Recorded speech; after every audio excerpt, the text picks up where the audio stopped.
বাড়ির ব্রহ্মস্থল সবসময় কেন ফাঁকা রাখা উচিত?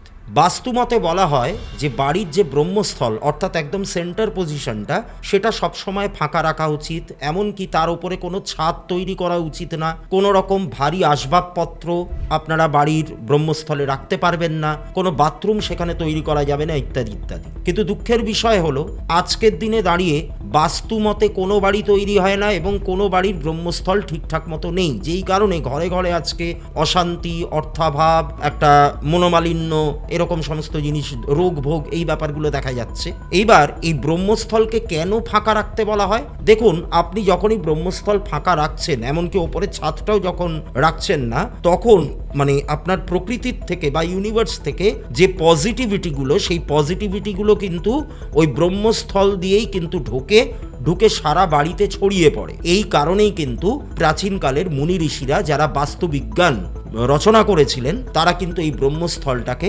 ফাঁকা রাখবার কথা বলেছেন।